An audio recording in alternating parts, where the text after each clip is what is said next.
insiders, everybody gather here. The next step high-level consultative conference on the landmark UN resolution on the trafficking of enslaved Africans recently took place in Accra, Ghana. The 3-day event was held from the 17th to the 19th of this month, June 2026, bringing together African and Caribbean heads of states, international policymakers, and civil society leaders to advance reparatory justice and historical accountability. This distinguished event was held by Ghana's President, His Excellency John Dramani Mahama. The conference transitioned the reparations debate from recognition into concrete action.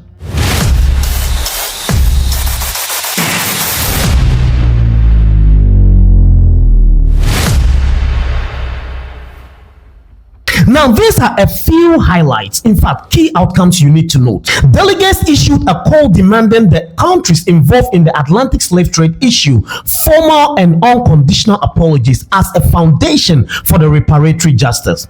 President John Dramani Mahama announced the establishment of 3 key global panels focused on reparatory justice, the restitution of cultural artifacts, and a legal framework to support international compensation efforts.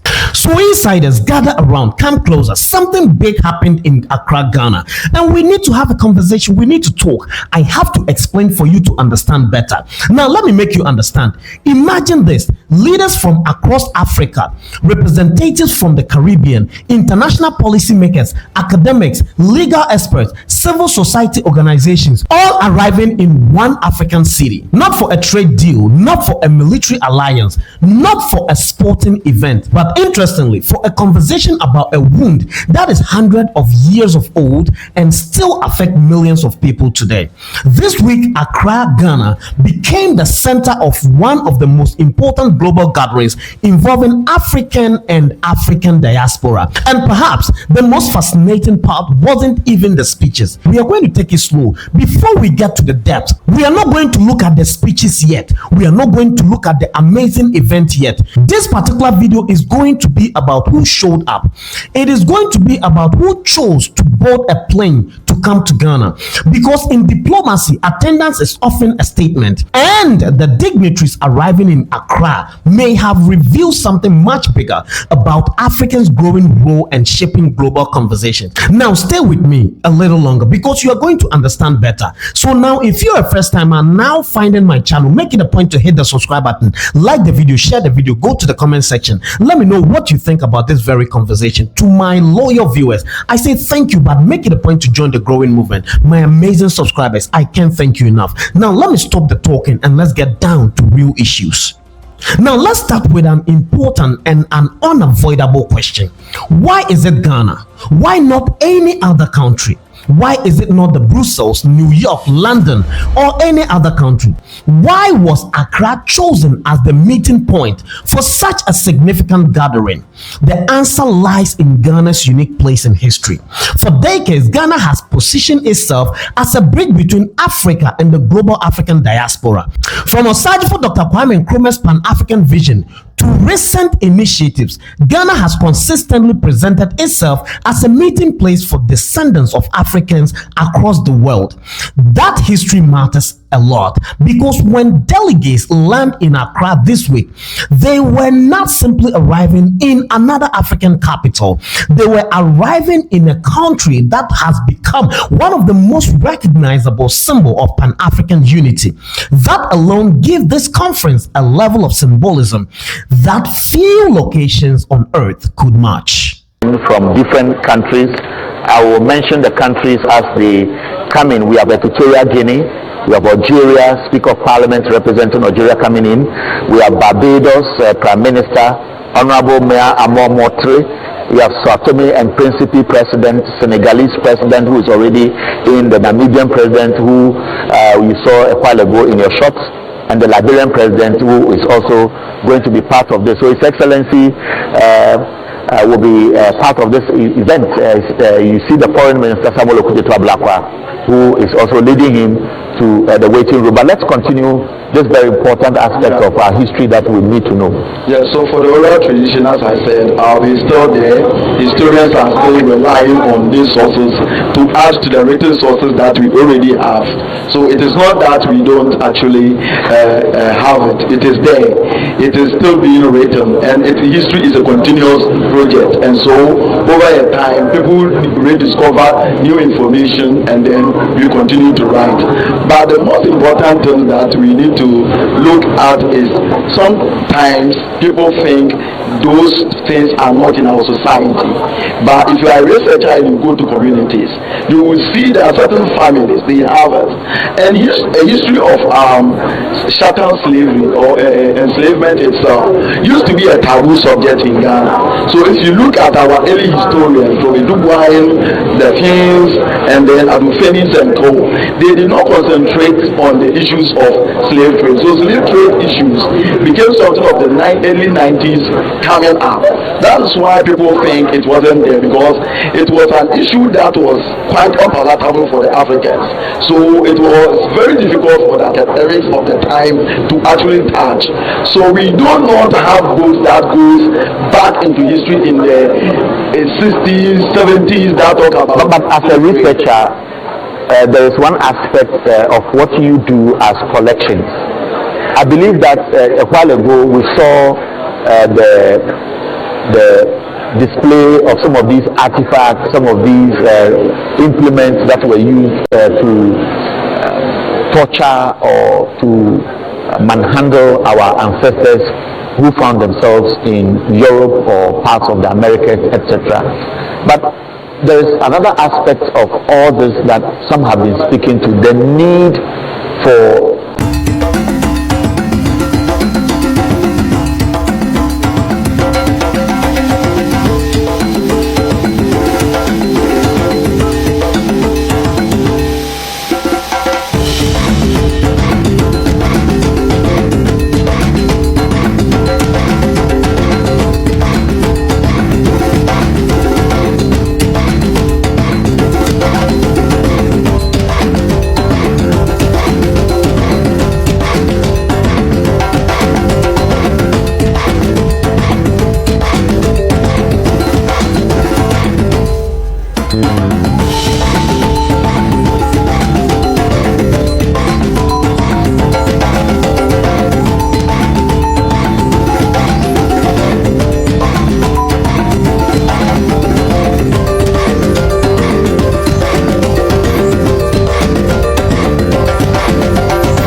Hi, Commissioner.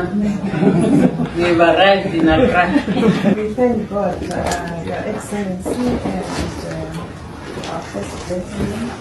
Welcome to Accra.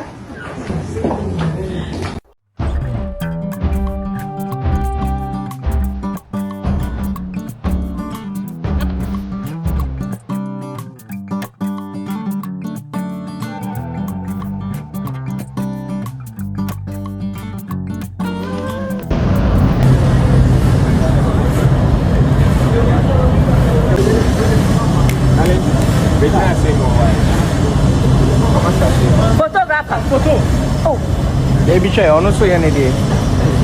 Any personal way. Ono a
Mama is the hope. He gives you hope. He is the hope for Shem is the hope we need. He is the hope. He is the hope for Let's build the Ghana we want. Together we shall win. Ghana we want. Let's sing. Open the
bond, that together they will break kola nuts in the symbolism of unity.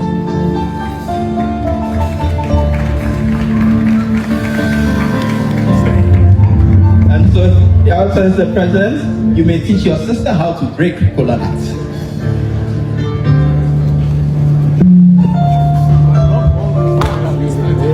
Yes. The kola has been broken by our guests. We have affirmed our unity. Okay, and they have taken a bite. Thank you. And the last symbol, we shall go all the way to Barbados, Queen's Park, where there is a baobab tree that has been standing for 1,000 years. It is said that 100 years from now, 1,000 years from now, 2,000 years from now, Africans on the continent and across the diaspora would look back at what you all did today and say, we thank you. And so we spoke the truth in New York.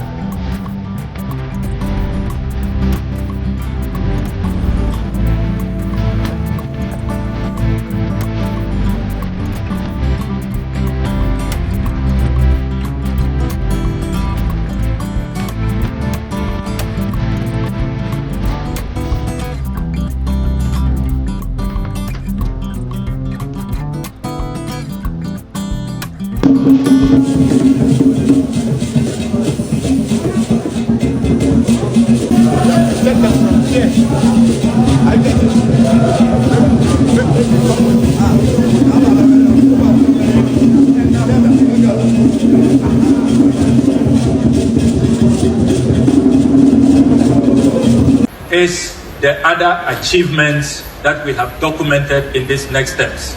At this conference, we received great news from the Dutch government that they have catalogued 2,000 artifacts that they are decided to return to the motherland. And they carried out a symbolic presentation last night to President John Dramani Mahama. So this outcome document has attachments. The first attachment is a catalogue of 2,000 artifacts from the Dutch government. The second attachment is a declaration by the government of Germany to also return artifacts that they have identified and are willing to return to the motherland. So that is our second attachment to this outcome document. Then we have also heard from the foreign minister of Denmark. And you know where we are, the Osu Castle was built by the Danes.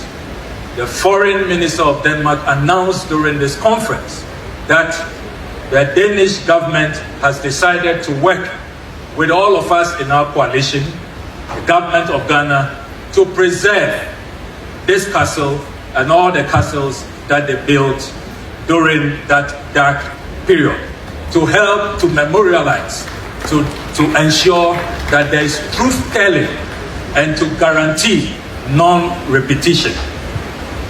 We have also heard from French President Emmanuel Macron, who has also announced that France will work with our coalition to establish a scientific commission so that where our artifacts are located, who is keeping them, who is hiding them, we can find all of them and return them to the motherland.